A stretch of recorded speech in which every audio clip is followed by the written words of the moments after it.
आज हम बात करेंगे मोस्ट इम्पोर्टेंट क्वेश्चंस के बारे में जो बार बार रिपीट होते हैं एग्जाम्स में।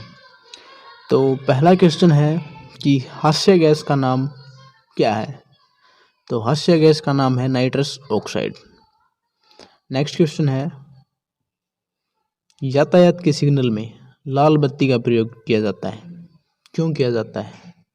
क्योंकि इसका तरंग दैर्घ्य अधिक लंबा होता है, इसे दूर से आसानी से देखा जा सकता है, इसीलिए यातायात सिग्नल में लाल बत्ती का प्रयोग किया जाता है।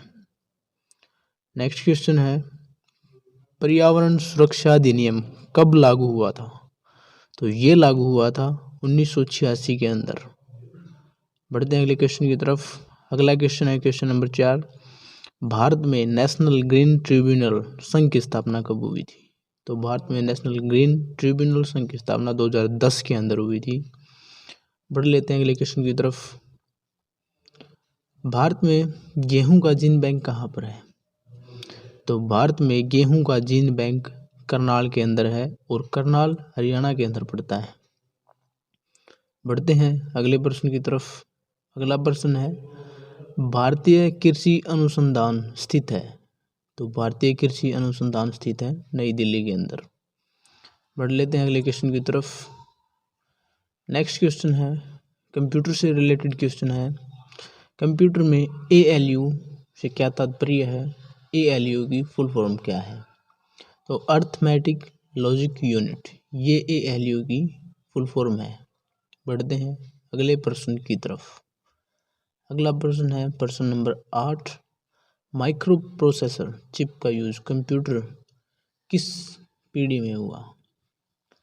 माइक्रो प्रोसेसर जो चिप है उसका यूज कंप्यूटर की किस पीढ़ी में हुआ? तो वो कंप्यूटर की चौथी पीढ़ी में हुआ। इम्पोर्टेंट क्वेश्चन है कंप्यूटर से रिलेटेड। पढ़ते हैं अगले प्रश्न की तरफ।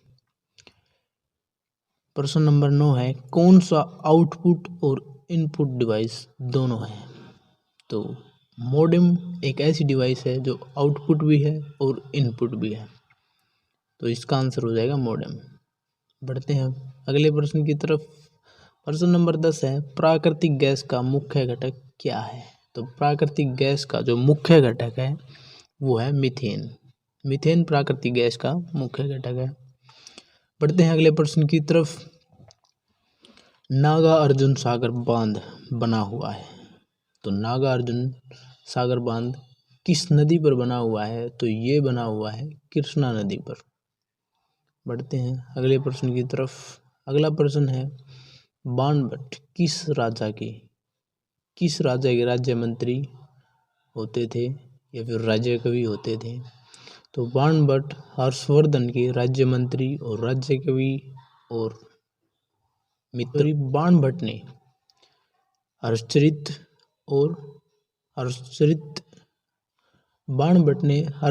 और कादम्बरी 2 किताब लिखी थी और हर्षवर्धन ने नागानंद प्रियदर्शिका और रत्नावली, ये 3 किताबें हर्षवर्धन ने लिखी थी। हर्षवर्धन की राजधानी क्या थी? हर्षवर्धन की राजधानी थी थानेश्वर, जो कि हरियाणा में पड़ती है। बढ़ते हैं अगले प्रश्न की तरफ। चेचक होने का मुख्य कारण क्या है? तो चेचक होने का मुख्य कारण है वेरियोला वायरस। वेरियोला वायरस के कारण चेचक होता है। बढ़ते हैं अगले प्रश्न की तरफ। अगला प्रश्न है संविधान सभा प्रारूप समिति का अध्यक्ष कौन था? इंपॉर्टेंट क्वेश्चन है, बार बार रिपीट होता है ये क्वेश्चन। डॉक्टर BR अम्बेडकर संविधान सभा की प्रारूप समिति के अध्यक्ष थे। बढ़ते हैं अगले प्रश्न की तरफ। अगला प्रश्न है बेटी बचाओ बेटी पढ़ाओ योजना हरियाणा के किस जिले से शुरू हुई? तो बेटी बचाओ बेटी पढ़ाओ योजना हरियाणा के पानीपत जिले से शुरू हुई थी। बढ़ते हैं अगले प्रश्न की तरफ। अगला प्रश्न है दक्षिण एशियाई क्षेत्रीय सहयोग संगठन दक्षेस का गठन किस वर्ष हुआ? दक्षेस यानी सार्क का गठन किस वर्ष हुआ? तो सार्क का गठन हुआ था 1985 1985 ईस्वी में। 1985 में सार्क का गठन हुआ था। बढ़ते हैं अगले प्रश्न की तरफ। अगला प्रश्न है प्रश्न नंबर 17। संयुक्त राष्ट्र का मुख्यालय कहाँ पर है? तो संयुक्त राष्ट्र का मुख्यालय है न्यूयॉर्क के अंदर। UNO का मुख्यालय न्यूयॉर्क के अंदर है, जिसकी स्थापना 24 अक्टूबर 1945 को हुई थी।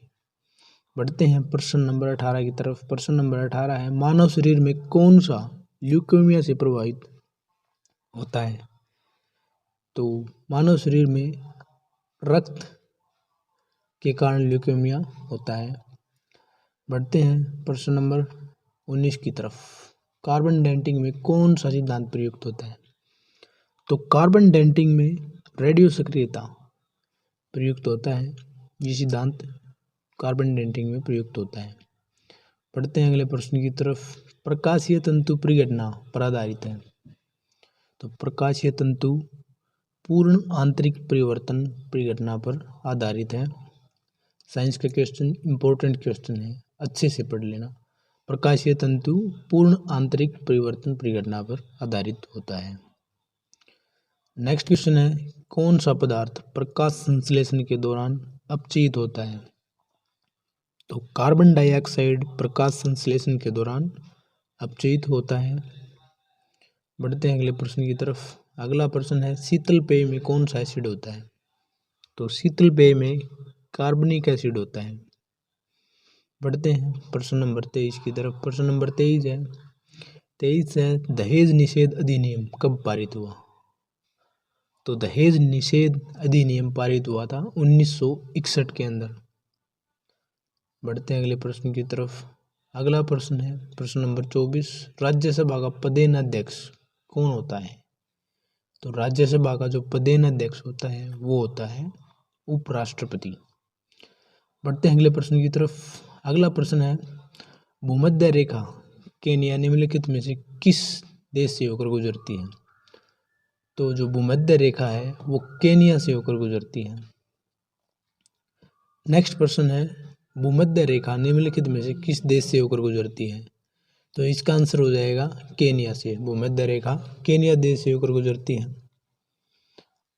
तो आज के लिए इतना ही दोस्तों। बने रहे हमारे चैनल पर ऐसे ही बेहतरीन क्वेश्चन देखने के लिए। ये क्वेश्चन सभी पिछले एग्जामों में बार बार रिपीट हुए हैं। इन क्वेश्चंस को आप ज़रूर प्रिपेयर करके जाएं।